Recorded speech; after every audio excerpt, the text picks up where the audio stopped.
Guys am I audible? Yes cool cool. ठीक है, तो कल हमने ये कुछ फॉर्मूले डिस्कस किए थे। ठीक है, आज इनके कुछ क्वेश्चंस देखते हैं और बाकी आगे का पढ़ेंगे। ठीक है, पहले इसके कुछ क्वेश्चंस देख लेते हैं। ठीक है, इसमें किसी को कोई डाउट है? कल डेरिवेशनल क्लास हुई थी हमारी, यस, कोई डाउट है इसमें किसी को? नो? No ma'am. ठीक है, ओके।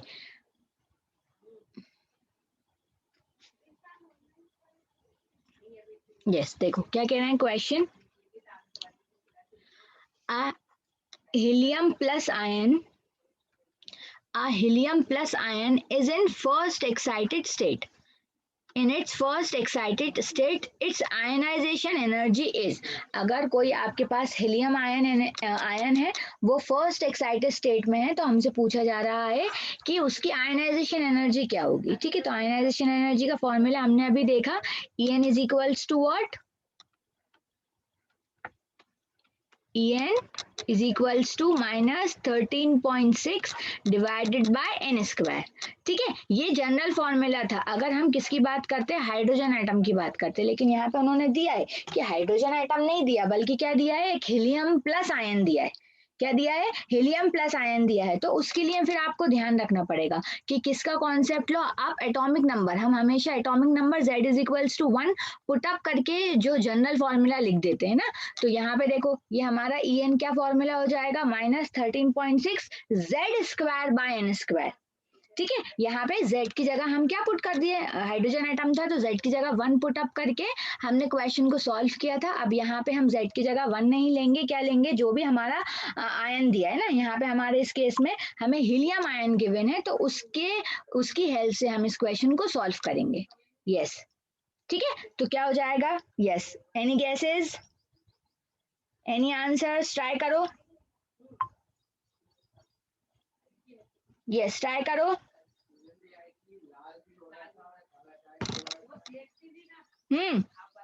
क्या होगा अब, जनरल फॉर्मूला हमारा, जनरल फॉर्मूला हम यूज नहीं करेंगे, बल्कि क्या यूज करेंगे, -13.6 Z square by N square. जितने भी कांस्टेंट थे, एम था हमारा, एप्सिलॉन नॉट था, वो सब तो हमने इसमें पुट कर दिया। -13.6 सारी वैल्यूज ये पुट अप करके -13.6 ईवी में आता है ना, ये इलेक्ट्रॉन वोल्ट में आता है। जेड है, अब हमारा हीलियम है। ठीक है, हीलियम का एटॉमिक नंबर, हीलियम का एटॉमिक नंबर क्या हो जाएगा, Z is equals to 2, hydrogen helium. तो Z की जगह हम क्या पुट अप करेंगे, Z की जगह 2 पुट अप करेंगे। तो En मेरा कितना हो जाएगा, En will be -13.6 Z square. तो Z की जगह हो जाएगा 2 का स्क्वायर डिवाइडेड बाय n। अब ये n क्या होता है, हमारा शेल नंबर। ठीक है, क्या है हमारा, शेल नंबर था या फिर प्रिंसिपल क्वांटम नंबर था। तो अब देखो, इसके लिए हमें क्वेश्चन में क्या गिवन है इंफॉर्मेशन, कि जो हीलियम आयन है फर्स्ट एक्साइटेड स्टेट में है। फर्स्ट एक्साइटेड स्टेट में है मतलब अगर n इज इक्वल्स टू 1 रहता, ठीक है, n इज इक्वल्स टू 1 रहता तो हमारा ग्राउंड स्टेट होता है। n इज इक्वल्स टू 1 पे ग्राउंड स्टेट रहता है और उसके बाद सारी एक्साइटेड स्टेट्स रहती हैं। तो बोल रहे हैं फर्स्ट एक्साइटेड स्टेट पे है, तो इसका मतलब n की वैल्यू कितनी है, 2। ये आपका कौन सा रहेगा, फर्स्ट एक्साइटेड स्टेट, ये second excited state and so on. ठीक है, तो n की जगह भी हमें क्या पुट अप करना रहेगा, 2। तो इट विल बी 2 का स्क्वायर। तो 2 से 2 का स्क्वायर से 2 का स्क्वायर कैंसिल हो जाएगा and your En will be -13.6 eV या 13.6 eV। क्लियर? क्लियर, समझ में आया क्या किया? इजी क्वेश्चन था मैम। हाँ। Yes ma'am ma'am. शेल 2 कैसे लिए? 2 कौन सा वाले 2 की बात कर रही हैं आप, जेड वाले 2 की, मैम शेल, शेल मैम वाले? एन। देखो देखो, अगर कोई भी हमारा आपने पढ़ा होगा ऐसा केमिस्ट्री में, हम कॉन्फ़िगरेशन लिखते हैं 1s2 2s2 2p6 etcetera etcetera. जब कोई भी हमारा एटम रहता है ना, तो वो ग्राउंड स्टेट पे रहेगा। ग्राउंड स्टेट पे रहेगा मतलब अपने शेल में रहेगा। ये उसका शेल है, मान लो ये हमारा न्यूक्लियस है, यहाँ पे हमारा इलेक्ट्रॉन था। ठीक है, ये ग्राउंड स्टेट पे था मतलब n इज इक्वल्स टू 1 में था। अब जंप करके कहीं गया, कहीं और जाएगा, जंप करके यहाँ जा सकता है, जंप करके यहाँ जा सकता है, जंप करके यहाँ जा सकता है। इलेक्ट्रॉन जंप करके कहीं पे भी जा सकता है। तो बोल रहे हैं कहाँ पे गया, फर्स्ट एक्साइटेड स्टेट में गया, मतलब उसके जस्ट साइड में जो भी है, जो भी आपका शेल है वहां पे गया।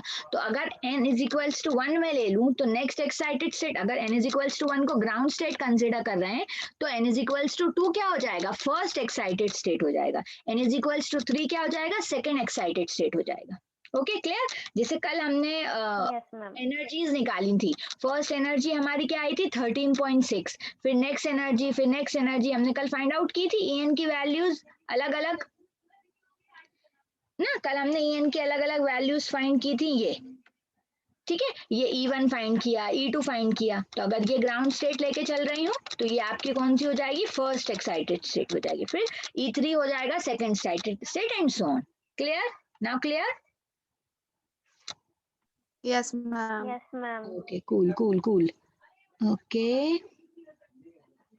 यस, देखो सिमिलरली ये क्वेश्चन देखें, हाइड्रोजन एटम के लिए है। क्या कह रहे हैं, if 13.6 eV energy is required to ionize the hydrogen atom, अगर कितनी एनर्जी लग रही है, 13.6 eV एनर्जी लग रही है हाइड्रोजन एटम को आयनाइज करने के लिए, then the energy required to remove an electron from n is equals to 2 is, तो n is equals to 2 state जो होगा, मतलब जो भी सेकेंड शेल की बात हो रही है, फर्स्ट एक्साइटेड स्टेट की बात हो रही है, वहां से इलेक्ट्रॉन को रिमूव करने के लिए कितनी एनर्जी रिक्वायर्ड है, ठीक है। n इज इक्वल्स टू 2 पे आपको एनर्जी बताना है कितनी होगी।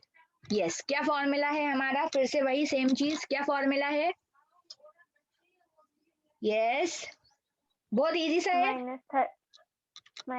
minus 13.6 by हाँ n square. हाँ, minus 13.6 by N square. Question में बहुत डायरेक्ट क्वेश्चन है, सीधा सीधा पूछ रहा है। n इज इक्वल्स टू 2 पे, n इज इक्वल्स टू 2 पे जो आपकी एनर्जी रहेगी, आयनाइजेशन एनर्जी रहेगी, वो कितनी रहेगी। तो सीधा, बिल्कुल सीधा क्वेश्चन है। En में आप क्या पुट करें, n की जगह 2 पुट करें और En फाइंड कर लें। तो En ये कल कर चुके हैं हम, तो it will B minus 13.6 by 2 का स्क्वायर, तो माइनस 13.6 डिवाइडेड बाय 4, तो 4 3s are 12 and 4 4s are 16, तो इट विल बी 3.4 eV। बहुत इजी था, इजी। Yes, ma'am. ठीक, कूल। देखो अब ये आपके बोर्ड से इतने क्वेश्चन बनते हैं ना, और कुछ ऐसा जिसमें से क्वेश्चन नहीं है। उससे पहले हमें एटॉमिक स्पेक्ट्रा पढ़ना पड़ेगा, फिर उसके बाद हम और क्वेश्चंस कर सकते हैं ना। अब आगे हम देखते हैं एटॉमिक स्पेक्ट्रा।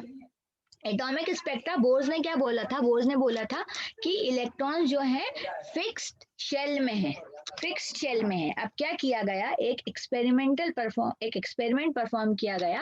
जैसे कि हम 10th क्लास में पढ़ते हैं, अगर कोई व्हाइट लाइट है उसको हम क्या करें, एक प्रिज्म से पास कर दें।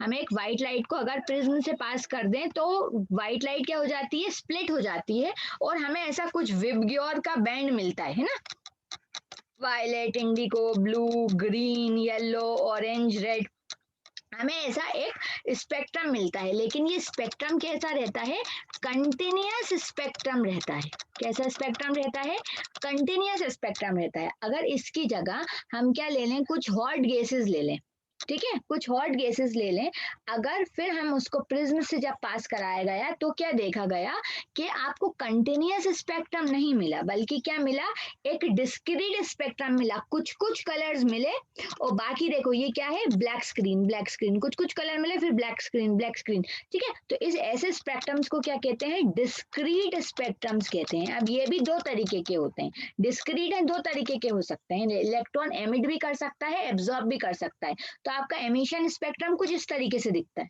ठीक है। ये आपका कुछ एमिशन स्पेक्ट्रम इस तरीके से दिखता है, कहीं कहीं कुछ कुछ फ्रीक्वेंसी, कुछ कुछ वेवलेंथ पे आपको कलर्स दिख रहे हैं, बाकी आपकी स्क्रीन है, ठीक है। एब्जॉर्प्शन स्पेक्ट्रम में क्या होगा, अगर आप कोल्ड गैसेस लें और उसको पास करवाएं प्रिज्म से, या फिर उसकी ग्राफ्टिंग करें ना, वेव ऑप्टिक्स में पढ़ेंगे, या उसकी डिफ्लेक्शन ग्राफ्टिंग करें, तो आपको पूरे कलर बैंड्स मिलेंगे, बट कहीं कहीं पे आपको ऐसा ब्लैक, मतलब स्पेस दिखेगा, स्पेस दिखेगा, वो आपका क्या होता है, एब्जॉर्प्शन स्पेक्ट्रम होता है। इसका मैथमेटिकल अभी हम फॉर्म देखेंगे।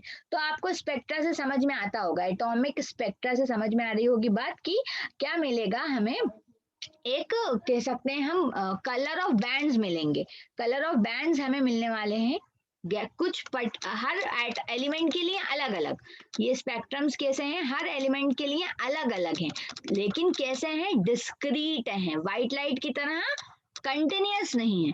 ठीक है, तो ये हम पढ़ने वाले हैं। अब हमारा नेक्स्ट टॉपिक यही रहेगा, एटॉमिक स्पेक्ट्रा। ठीक है, नेक्स्ट टॉपिक हमारा क्या रहेगा, एटॉमिक स्पेक्ट्रा। अब एटॉमिक स्पेक्ट्रा है, एटॉमिक स्पेक्ट्रा है, कलर्स इन्वॉल्व हैं, कलर्स इन्वॉल्व हैं तो कुछ ना कुछ पर्टिकुलर वेवलेंथ के होंगे, कुछ उन किसी किसी कुछ लॉन्गेस्ट वेवलेंथ होगी, शॉर्टेस्ट वेवलेंथ होगी, किसी पर्टिकुलर वेव कुछ रेंज होगी ना। स्पेक्ट्रा बोल रहे हैं तो कुछ हमें ऐसी रेंज मिलेगी, रेंज मिलेगी। तो एक आपकी शॉर्टेस्ट वेवलेंथ कह सकते हैं हम, एक आपकी लॉन्गेस्ट वेवलेंथ होगी। ठीक है, और आपको एक स्पेक्ट्रा मिलेगा। ठीक है, अब ये स्पेक्ट्रा क्या होगा, हर एलिमेंट के लिए अलग है। मान लो हाइड्रोजन के लिए अलग है, आपने हाइड्रोजन लिया, हाइड्रोजन गैस ली, ठीक है, उसको व्हाइट लाइट से पास करवाया तो आपको कुछ अलग तरीके का स्पेक्ट्रम मिलेगा। हीलियम ली, हीलियम के लिए कुछ अलग तरीके का स्पेक्ट्रम होगा। ठीक है, तो इससे ये फाइंड आउट कर सकते हैं कि कैसा, कौन सी गैस है, बिना किसी केमिकल रिएक्शंस के स्पेक्ट्रम देख के देख सकते हैं कि कौन सी गैस का कौन सा पर्टिकुलर स्पेक्ट्रम है। ठीक है, अब इसको मुझे फाइंड करना है। मैंने एक बात देख ली यहाँ पे कि कलर्स की बात हो रही है, मतलब क्या इन्वॉल्व है, वेवलेंथ इन्वॉल्व है। वेवलेंथ इन्वॉल्व है मतलब कुछ ना कुछ फ्रीक्वेंसी की बात हो रही है, क्योंकि फ्रीक्वेंसी का फॉर्मूला क्या होता है हमारा, फ्रीक्वेंसी क्या होती है, यस फ्रीक्वेंसी क्या होती है,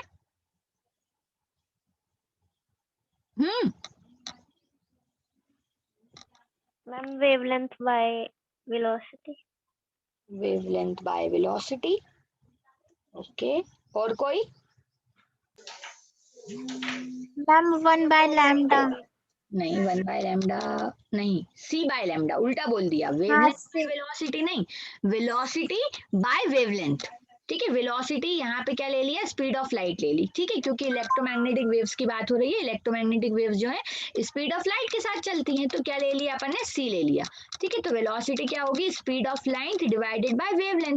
अब हमने देखी थी, ये यहाँ से आया, जो बोर्स की सेकंड कंडीशन थी ना, बोर्स की फ्रीक्वेंसी कंडीशन, बोर्स की फ्रीक्वेंसी कंडीशन क्या थी कि अगर कोई इलेक्ट्रॉन अपनी जगह से एमिट होता है, जम करके कहीं पे भी जाता है ना, हायर एनर्जी लेवल में जाता है या लोअर एनर्जी में जाता है, तो कोई स्पेसिफिक फ्रीक्वेंसी का फोटोन एमिट या एब्जॉर्ब होगा। ठीक है, कोई पर्टिकुलर फ्रीक्वेंसी का आपका फोटोन एमिट या एब्जॉर्ब होगा, जो किस रिलेशन से आप दे रहे थे, change in energy is equals to h into frequency, यही था है ना। लास्ट कुछ क्लासेस से हम ये फॉर्मूला देख रहे हैं, आज इसको ही हमें देखना है। अब चेंज इन एनर्जी मतलब मान लो इलेक्ट्रॉन N2 से कहाँ पे आया, N1 पे आया। ठीक है, मान लेते हैं N2 से इलेक्ट्रॉन जम करके कहाँ आया, N1 पे आया, तो मैं एक बोल सकती हूँ दो एनर्जी लेवल्स होंगे, एक E2, एक फाइनल एनर्जी लेवल, एक इनिशियल एनर्जी लेवल। किसकी इक्वल हो जाएगा, h इंटू फ्रीक्वेंसी की इक्वल हो जाएगा। अब ये E2 माइनस E1, कल हम इसका डेरिवेशन कर चुके हैं, कल हमने इसका डेरिवेशन करा था E2 और E1 के लिए। हमने एनर्जी फाइंड आउट की थी, एनर्जी हमारी कितनी आई थी, एनर्जी हमारी कितनी आई, ये पूरा फॉर्मूला माइनस mz² E4/8ε0n² इसमें देखें तो सब कुछ कांस्टेंट है, सारा कुछ कांस्टेंट है, उसको k से लिख लेते हैं, सब कुछ कांस्टेंट है, k से लिख रही हूं मैं उसे, और बाकी सिर्फ n पे डिपेंड कर रहा है, तो n² ले लेते हैं। क्लियर, तो क्या ले लेते हैं formula, -k/n²। Clear, yes ma'am. ठीक है। Yes ma'am.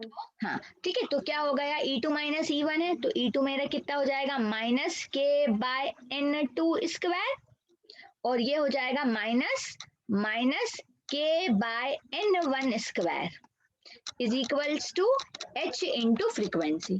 ठीक है, अब इसे और आगे फर्दर मैं लिखना चाहूँ तो ये माइनस माइनस प्लस हो जाएगा, तो ऐसे लिख सकते हैं k/n1² माइनस k/n2²। ठीक है, अब देखो ये मेरी फ्रीक्वेंसी है, मैं पता करना चाहती हूँ कि मेरा जो भी पर्टिकुलर किसी भी एलिमेंट का जो भी स्पेक्ट्रा बनेगा उसकी क्या फ्रीक्वेंसी है। ठीक है, क्या वेवलेंथ है, तो मैं वेवलेंथ के फॉर्म में अगर लिखना, फ्रीक्वेंसी के फॉर्म में लिखना चाहूँ, तो फ्रीक्वेंसी के फॉर्म में लिखना चाहूँ तो इस h को भी नीचे ले आए, हम इस h को नीचे ले आए, तो ये फ्रीक्वेंसी हो जाएगी k/h n1² माइनस k/n2²। ठीक है, अब देखो ये फ्रीक्वेंसी की जगह हम क्या लिख सकते हैं, c by lambda, velocity by wavelength, तो it will be k by h n1 square minus k by h n2 square. ठीक है, तो ये मेरा फ्रीक्वेंसी के फॉर्म में होगा, है ना, इसे क्या कहते हैं, वेव नंबर। वेव नंबर से रिप्रेजेंट किया जाता है इसे ऐसे। ठीक है, या फिर अगर मैं इसे लैम्डा के फॉर्म में लिखना चाहूँ तो अब मैं इस c को भी नीचे ले जाऊं, इस c को भी नीचे लेके जा सकता है, तो ये हो जाएगा 1 by lambda is equals to k by C H N one square minus k by C H N two square. ठीक है, अब देखो k कांस्टेंट है, k हमने ऑलरेडी एक कांस्टेंट लेके रखा है ना, c भी कांस्टेंट है, h भी कांस्टेंट है, तो इसका मतलब ये फिर से एक कांस्टेंट है। 1 by lambda is equals to, ये पूरा फिर से मुझे कांस्टेंट मिला, इसे क्या बोलते हैं, इसे बोलते हैं रिडबर्ग कांस्टेंट, r से डिनोट करेंगे, तो it will be 1 by n1 square minus 1 by n2 square. 1 by lambda आपका कितना हो गया, r 1 by n1 square minus 1 by n2 square. ठीक है, r क्या है आपका, r क्या है, रिडबर्ग कांस्टेंट, r क्या है, रिडबर्ग कांस्टेंट। और इसकी वैल्यू क्या होती है, इस सारी कांस्टेंट रखेंगे ना, जितने भी ये कांस्टेंट है आपके z m z square by 8 pi 8 epsilon not h cube c। ठीक है, एक h स्क्वायर है वहां पे, एक h ये, एक ये c। ठीक है, तो क्या हो जाएगा h क्यूब c। तो ये रिडबर्ग कांस्टेंट की वैल्यू क्या होती है, 1.01 इंटू 10⁻⁷ मीटर इनवर्स, क्योंकि वेवलेंथ है, वेवलेंथ मीटर में तो उल्टा कर देंगे तो वेवलेंथ मीटर इनवर्स, ये आपके रिडबर्ग कांस्टेंट की वैल्यू है। ठीक है, तो ये हमें पर्टिकुलर किसी भी वेवलेंथ, कोई भी स्पेक्ट्रम है ना, उसकी वेवलेंथ के लिए हम क्या फॉर्मूला यूज करेंगे। अच्छा, अभी n1 n2 क्या है कि इलेक्ट्रॉन कहाँ से जम करके कहाँ पे आ रहा है, ये रिप्रेजेंट कर रहे हैं n1 n2। तो वेवलेंथ कितना हो गया अपना, अपना वेवलेंथ कितना हो गया, 1 by lambda is equals to r 1 by n1 square minus 1 by n2 square. ये फॉर्मूला सबको क्लियर है। आर क्या है आपका, आर आपका है रिडबर्ग कांस्टेंट। क्या वैल्यू इसकी, 1.017 into 10⁻⁷ metre inverse. Wavelength metre में है, वेवलेंथ की यूनिट मीटर होती है, तो r 1 बाय लैम्डा, तो क्या लिखते हैं, यूनिट मीटर इनवर्स। ठीक है, 1.017 इंटू 10⁻⁷ मीटर इनवर्स, ये इसकी। तो कोई भी आपको, जैसे कि फॉर एग्जाम्पल अब इसकी अलग अलग सीरीज है। ठीक है, ये तो जनरल फॉर्मूला है कोई भी वेवलेंथ फाइंड करने के लिए। ठीक है, जनरल फॉर्मूला है, लेकिन अब इनके अलग अलग सीरीज हैं जो अलग अलग साइंटिस्ट ने दी हैं। जैसे कि अगर मैं देखूं पूरा स्पेक्ट्रम की अगर हम बात करें, इट विल बी हियर। ठीक है, क्या फॉर्मूला है मेरा, 1 by lambda is equals to r 1 by n1 square minus 1 by n2 square, ये मेरा जनरल फॉर्मूला है।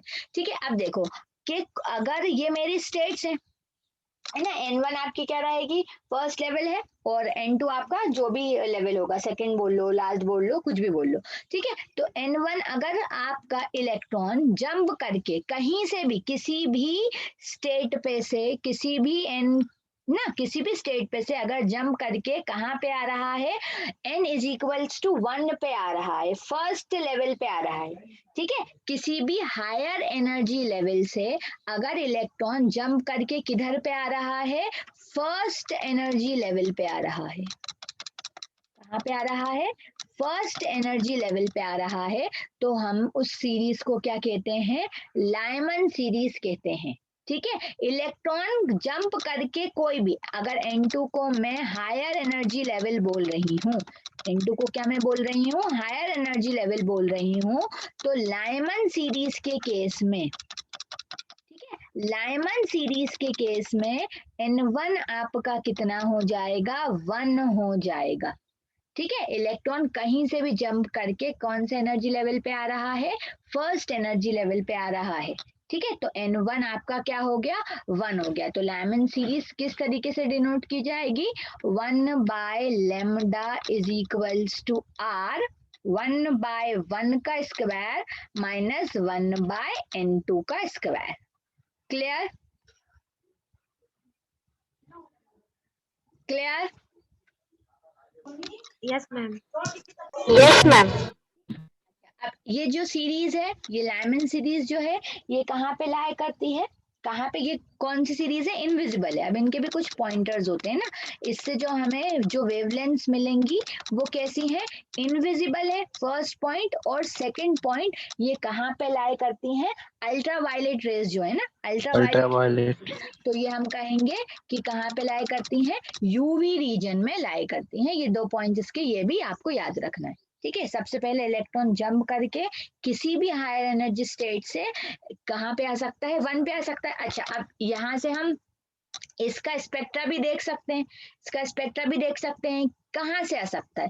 ठीक है, कहीं दूर से आ रहा होगा, कहीं दूर से इलेक्ट्रॉन जंप करके आ रहा होगा, तो सबसे कम वेवलेंथ होगी, शॉर्टेस्ट वेवलेंथ कब होगी? जब इलेक्ट्रॉन बिल्कुल बहुत हायर एनर्जी लेवल से आ रहा होगा, बहुत दूर आ रहा होगा। कंसिडर कर लेते हैं कि ये N2 क्या हो जाएगा आपका? इनफाइनाइट हो जाएगा, तो आपको कुछ वेवलेंथ मिल जाएगी। तो ये भी याद रखना कि कभी भी शॉर्टेस्ट वेवलेंथ आपको निकालना है, मतलब इलेक्ट्रॉन जंप करके बहुत दूर से आ रहा है, दूर आप कितना दूर लें, मान लिया कि N2 क्या है? इनफाइनाइट है। ठीक है, तो शॉर्टेस्ट वेवलेंथ निकालने के लिए अपन ये जो N2 है यहाँ पे क्या पुटअप करेंगे?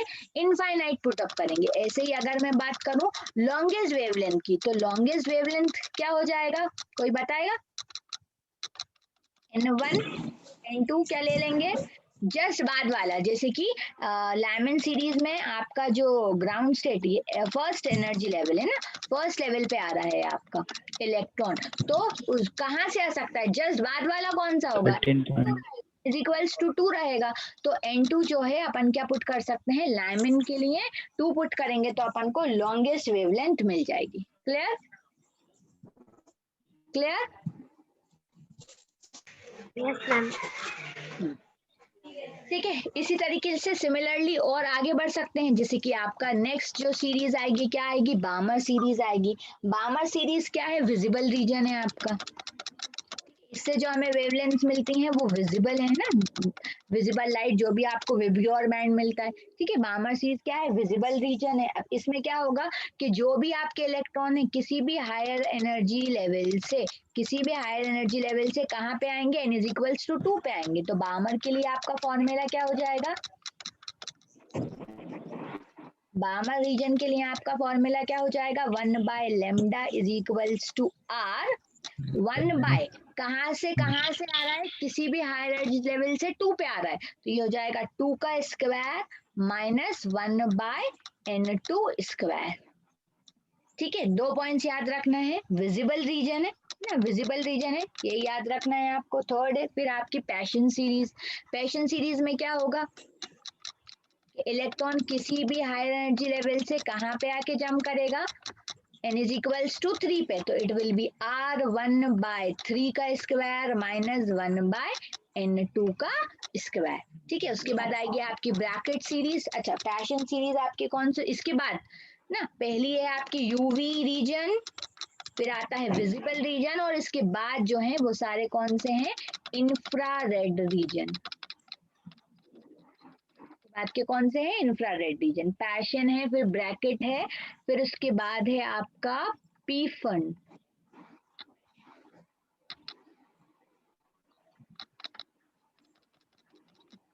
P fun series. ठीक है, पी फन सीरीज में कहाँ होगा? कहाँ से आएंगे?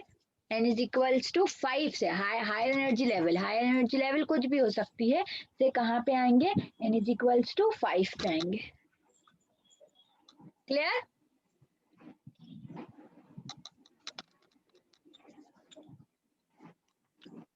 Yes, ma'am. ठीक है, तो कितनी सीरीज है हमारे पास? सबसे पहले है Lyman series. First is what? Lyman series. 1/λ is equals to r. क्या है हमारा? 1/1 का square minus 1/n2 square. Second आपका क्या है? बामर सीरीज। बामर सीरीज में याद रखना ना, लाइमन के बाद क्या है आपका? बामर सीरीज। बामर सीरीज में हमने क्या देखा? किसी भी वेवलेंथ से, किसी भी हायर एनर्जी लेवल से कहाँ पे आ रहा है? सेकेंड एनर्जी लेवल पे आ रहा है, तो क्या हो जाएगा? 1/2 का square minus 1/n2 square. Next is what? Passion. फिर है आपका पैशन सीरीज में 1/λ इज इक्वल्स टू आर 1/, एक जगह लिख रहा है न्यूमेरिकल करेंगे अभी काम आएगा, 1/n2 स्क्वायर इज दिस। ठीक है, इसके बाद है आपका ब्रैकेट फिर पी फंड। क्लियर, समझ में Yes, आ- sir.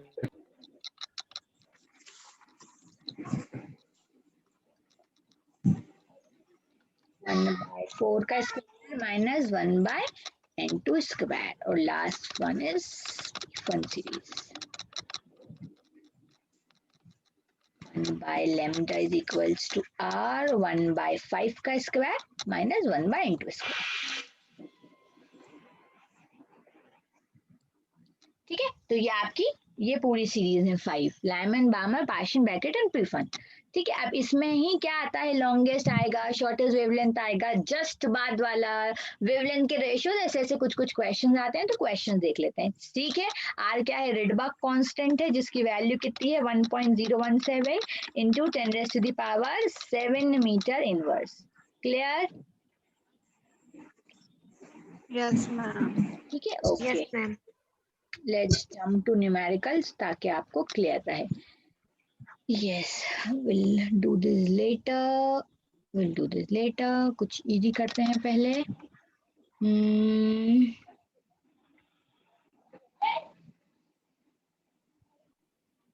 ओके, देखो क्या कह रहा है, ratio of longest wavelength. Yes, क्या कह रहा है, ratio of longest wavelength corresponding to Lyman and Balmer series in hydrogen spectrum is. हमें क्या चाहिए, पहली बात तो हमें चाहिए लॉन्गेस्ट वेवलेंथ का रेशियोज। लॉन्गेस्ट वेवलेंथ का रेशियोज हमसे पूछा है, तो लाइमन की जो लॉन्गेस्ट वेवलेंथ है डिवाइडेड बाय वेवलेंथ किसकी, बामर की, इसका रेशियो हमसे पूछा गया है कि इसका रेशियो क्या होगा। ठीक है, तो लाइमन की हमें लॉन्गेस्ट वेवलेंथ चाहिए तो 1/λ। ठीक है, लॉन्गेस्ट वेवलेंथ चाहिए तो सबसे पहले तो लाइमन में कौन सा एनर्जी लेवल रहता है, फर्स्ट, है ना, first energy level, high energy level से कहाँ पे जंप करके आएंगे, फर्स्ट जी। एनर्जी लेवल पे आएंगे। तो हम क्या लिखेंगे, वन का स्क्वायर माइनस, अब क्या है, लॉन्गेस्ट पूछा है, लॉन्गेस्ट पूछा है तो जस्ट बाद वाला लेंगे। शॉर्टेस्ट में क्या रहता है, दूर से इलेक्ट्रॉन जंप करके आ रहा रहता है, तो हम n2 की जगह इनफाइनाइट रखते हैं। लेकिन यहाँ पे लॉन्गेस्ट वेवलेंथ पूछा है, लॉन्गेस्ट वेवलेंथ पूछा है तो जस्ट कौन सा रख देंगे, बाद वाला। कौन सी वेवलेंथ आ जाएगी, जस्ट बाद वाली। तो जस्ट बाद वाली क्या होगी लाइमन के लिए, यस कोई बताए, जस्ट बाद वाली कौन सी होगी, R2. Bummer. 1 है तो 1 के बाद क्या हो जाएगा, 1/2 का स्क्वायर, 2 का square. 1/2. स्क्वायर, तो ये हो जाएगा 1/λ is equals to r 1 minus 1/4। By 4. ठीक है, तो it will be r 4 minus 1/4, तो ये 3 आ गया. r 3/4। तो लैम्डा कितना, 1/λ आया 3r/4, तो लैम्डा कितना आ जाएगा 4/3r। लैम्डा कितना आ जाएगा 4/3r। ठीक है, ये किसके लिए आ गया, लाइमन के लिए आ गया। सिमिलरली अगर मैं बामर के लिए निकालूं तो, ठीक है, अगर हम बामर के लिए निकालें वेवलेंथ, तो बामर के लिए कितना आ जाएगा, 1/λ इज इक्वल्स टू, फिर से वही r 1/, बामर के लिए सबसे पहले लाइमन फिर बामर, मतलब 2 का स्क्वायर, तो 2 का स्क्वायर माइनस क्या निकालना है, लॉन्गेस्ट वेवलेंथ निकाल रहे हैं, मतलब इसके जस्ट बाद वाला, तो 2 के जस्ट बाद वाला 3. 3, तो ये हमारा क्या हो 1 जाएगा, by 3 का square. square, it will be r 1/4 minus 1/9। ठीक है, तो ये 1/λ कितना हो जाएगा r, ये मेरा 9 माइनस 4/36, मतलब 5r/36, राइट, 5r/36। तो बामर के लिए जो मेरी वेवलेंथ आ गई वो कितनी आ गई, 36/5r, right, MC. Yes, ma'am. है ना। अब हमें क्या निकालना है, इसका रेशियो निकालना है, तो दोनों को डिवाइड कर दें। लाइमन के लिए कितनी आई थी 4/3r, तो 4/3r अपॉन, और बामर के लिए कितनी आई 36/5r, r से r कैंसिल आउट, और 4 1s are 4, 9 4s are 36, right? तो it will be 1/3 into 5/9, तो 5/27. तो third is the right option, 5/37. Clear? समझ में आ रहा है कैसे Yes, क्वेश्चंस करना है? Yes, ma'am. ma'am. अच्छा, अब डायरेक्ट स्टार्ट से ही करने की कोशिश करते हैं. Okay, this list, yes. Okay, next.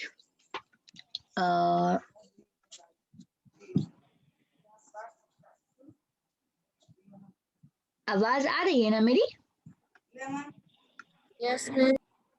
ठीक है. हाँ, ओके, नेक्स्ट देखते हैं क्या कह रहा है. If the series limit frequency of the Lyman series is VL. ठीक है, क्या कह रहा है? If the series limit frequency मतलब जहाँ पे आपके खत्म हो रही है. ठीक है, तो लिमिट फ्रीक्वेंसी क्या है? खत्म हो रही है मतलब शॉर्टेस्ट वेवलेंथ, नहीं लॉन्गेस्ट वेवलेंथ आपको गिवन है कि जहाँ पे आपकी फ्रीक्वेंसी खत्म हो रही है. ठीक है, तो लाइमन सीरीज के लिए जो लिमिट फ्रीक्वेंसी दी है वो कितनी दी है आपको? VL दी है. लिमिट फ्रीक्वेंसी किसके लिए? लाइमन के लिए कितनी गिवन है? VL गिवन है. तो और आगे कह रहे हैं then the series limit frequency of Pfund is. तो हमसे पूछा गया है जो पी फंड के लिए जो लिमिट फ्रीक्वेंसी होगी वो कितनी होगी, वो हमें बताना है. किसके रेशियो में बताना है? और VL के फॉर्म में हमसे पूछा गया है. लिमिट फ्रीक्वेंसी मतलब shortest wavelength. Clear? Yes, yes, clear ना? क्वेश्चन समझ में आया? क्वेश्चन क्या कह रहा है? ma'am. ठीक है, तो कैसे निकालेंगे? हमसे लॉन्गेस्ट वेवलेंथ, लिमिट फ्रीक्वेंसी मतलब लॉन्गेस्ट वेवलेंथ पूछी गई है, शॉर्टेस्ट वेवलेंथ पूछी गई है. ठीक है, तो शॉर्टेस्ट वेवलेंथ निकालेंगे. यस, म्यूट कर लो, पीछे से बहुत आवाज आ रही है. अबे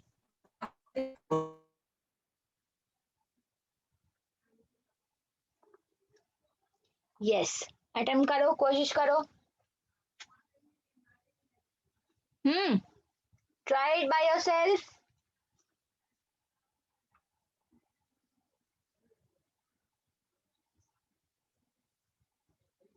अच्छा, ये सेशन भी एक्सपायर होने वाला है 6 मिनट में, फिर से ज्वाइन कर लेना.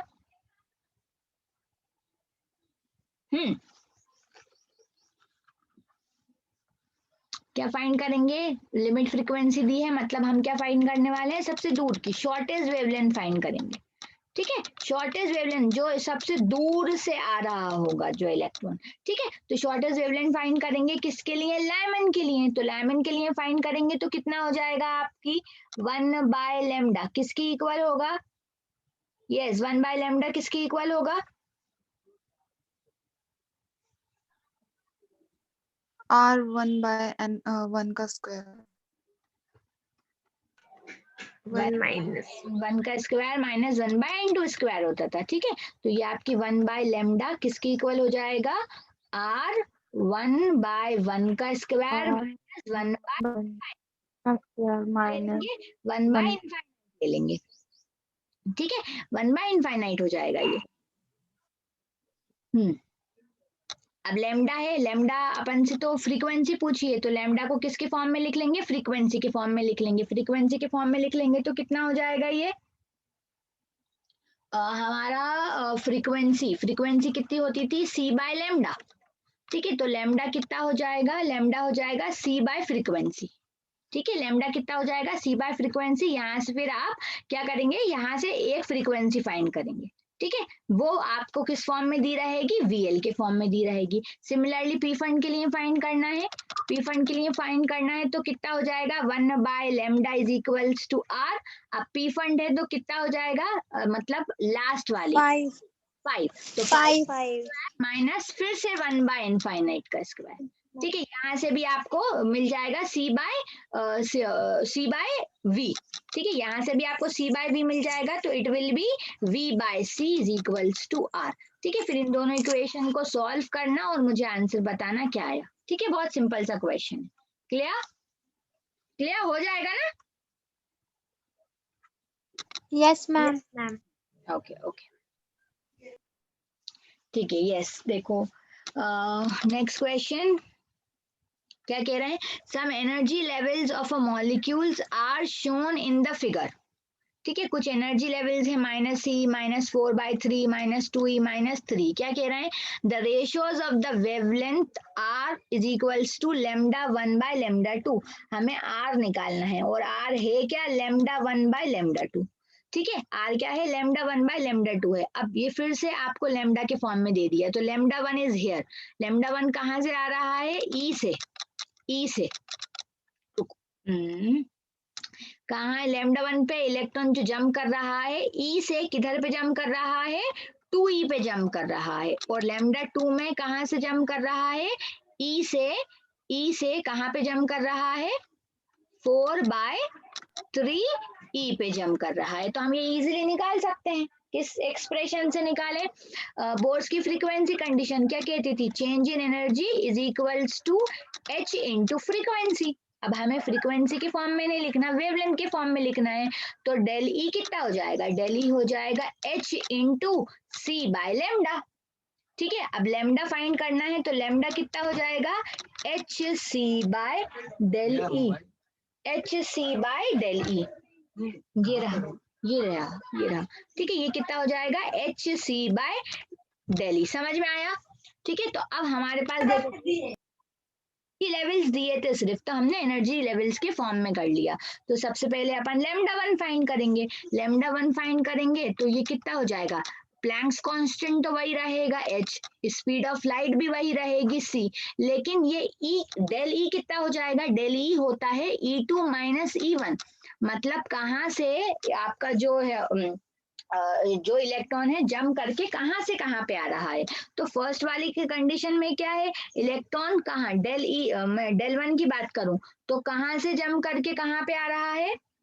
यस बताओ कहाँ से जंप करके कहाँ पे आ रहा है. मैम ई से 2e. ना ई से 2e पे आ रहा है. ठीक है, तो क्या लिख सकते हैं e minus 2e.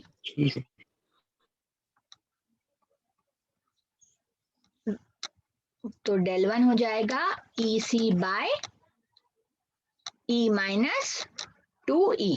Similarly del 2 find करेंगे तो डेल 2 कितना हो जाएगा एच सी बाय कहाँ से कहाँ पे आ रहा है e minus 4/3e. e minus 4/3e. ठीक है, अब दोनों का रेशियो निकालना था तो इन दोनों को क्या कर दें डिवाइड कर दें. तो ये HC से HC कैंसिल हो जाएगा. It will be λ1 by λ2 is equals to ये पूरा ऊपर चला जाएगा राइट.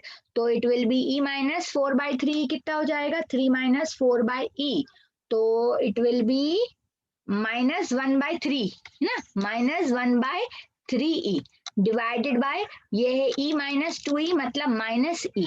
तो e से e कैंसिल आउट माइनस से माइनस कैंसिल आउट. तो λ1 by λ2 कितना आ गया 1/3. क्लियर. तो C is the right option. Clear समझ में आ रहा है.